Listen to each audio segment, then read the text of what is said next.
Have you ever wondered why your life feels stuck while your dreams race ahead? Why some people rise to great heights, while others stay right where they started, despite dreaming just as big? The difference is rarely fate. It's not about wealth, privilege, or luck. It's about what you do when you're doing nothing. An idle mind doesn't just waste time. It drains your strength, weakens your will, and quietly erodes your dreams. This is the story of a young man named Suresh from a small village called Kishnaganj. He dreamt of becoming someone important, someone powerful, someone admired. But his reality was different. No money, no plan, and more importantly, no effort. Suresh's parents were humble farmers. They toiled from sunrise to sundown to feed the family. But Suresh, he avoided hard work. He was always found lying under the tree, gazing at the sky, waiting for luck to change. One day, his father lost his patience. Seeing Suresh idle again, he barked, "Why are you always sitting around? If you want to be someone, get up. Do something." Without moving, Suresh replied, "It's all destiny, Father. When my time comes, everything will fall into place." His father said nothing more, but the concern lingered in his heart. He wished someone, anyone, could guide his son to the right path. A fateful encounter. Days later, Suresh sat alone by a quiet pond outside the village, lost in his thoughts. He whispered to himself, "When will my luck finally change?" Just then, a serene old man walked by.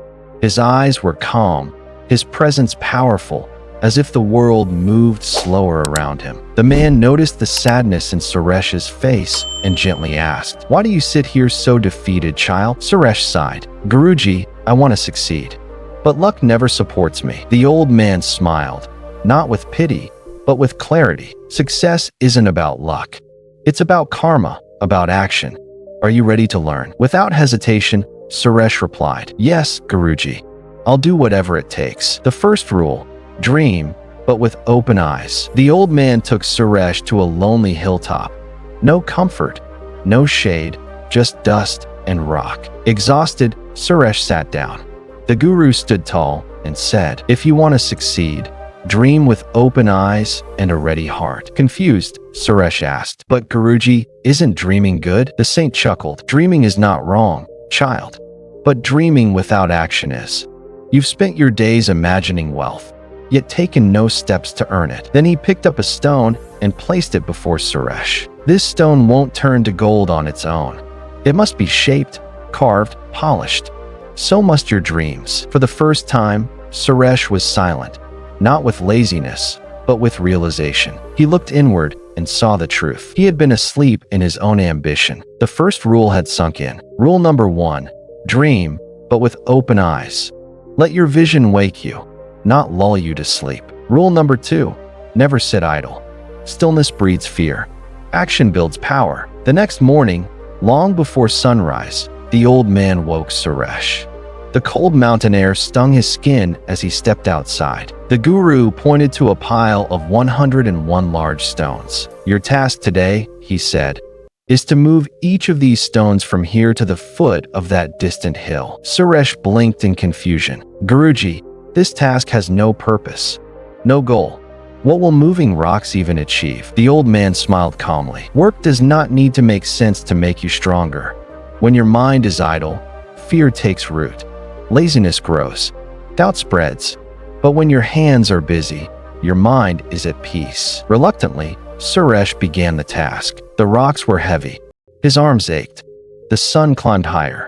Sweat poured. His muscles screamed. At first, he resented every second. But as the day passed, his focus shifted. He stopped thinking and started doing. By the time he moved the final stone, he collapsed in the shade, exhausted, sore, but oddly content. The guru walked up and said, "Look at you. Tired, yes, but empty? No. You've spent the entire day without once thinking, 'I'm worthless,' or 'nothing's changing.' You were too busy doing." Suresh nodded, still breathing heavily. The lesson hit him deeper than words ever could. Rule number 2, never sit idle. Even a meaningless task can sharpen your purpose. Rule number 3, be patient. Growth happens silently. On the third day, The guru handed Suresh a small sack of seeds. "Plant these in that barren field," he said, "and each day, water them. But don't expect to see change right away." Suresh followed the instructions. He planted.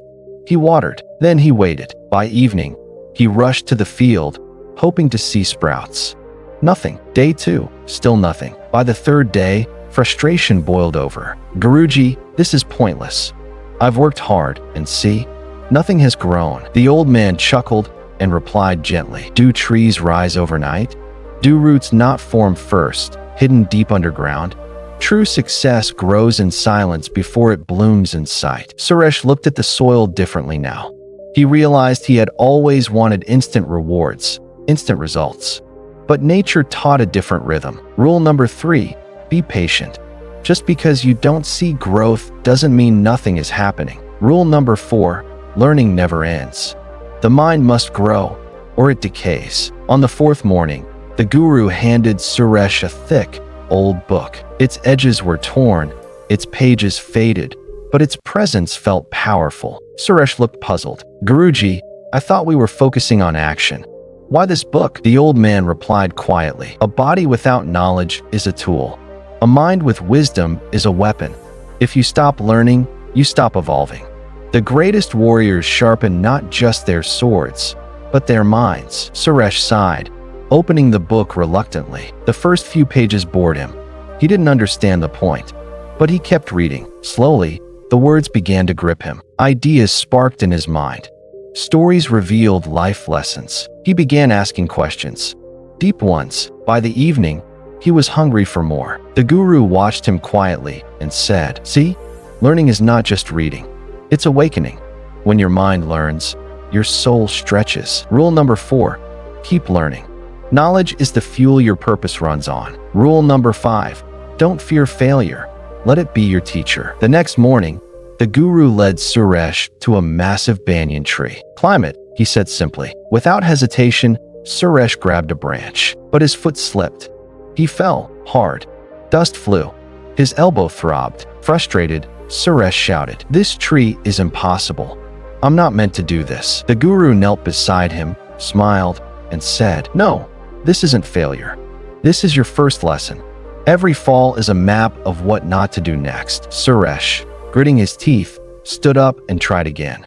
He slipped, but learned to grip tighter. He adjusted, balanced, thought before each move. By the 5th attempt, he reached the top. Out of breath, but smiling, he looked down, not just at the height, but at the distance he had climbed from his own disbelief. Rule number 5, don't fear failure. Fear not trying. Every mistake teaches you the way forward. Rule number 6, focus creates power. Without it, energy scatters. On the 6th morning, the guru led Suresh deep into the forest. There, hanging high on a tree, was a single golden fruit, shimmering in the light. He handed Suresh a bow and a single arrow. "Hit that fruit," he said. Suresh took aim, pulled the string, and just before releasing, he heard whine through the leaves. A branch creaked. A bird chirped. His focus slipped. The arrow missed. He tried again. Same result. Frustrated, he turned to the guru. "I can't do it. There's too much distraction." The old man nodded. "Exactly. Success isn't about strength. It's about silence. Until your mind is still and your vision clear, your arrow will always miss." Suresh took a breath. He closed his eyes. This time, he shut out everything. The forest sounds, the fear, the doubt. When he opened them, there was only the fruit. He released. The arrow sliced through the air and struck perfectly. The guru smiled. "Success is simple, Suresh. Aim only at your goal, not at everything around it." Rule number 6, focus is your superpower. Wherever your attention goes, your results grow. Rule number 7, never stop moving. Even small steps count. On the 7th and final day, the guru said, "You've learned a lot, but the last rule is the most important. Never stop." Suresh was surprised. "You mean I just keep working forever?" The guru shook his head. "You keep growing forever. The world teaches us to chase milestones, money, status, awards. But real success is motion. Momentum.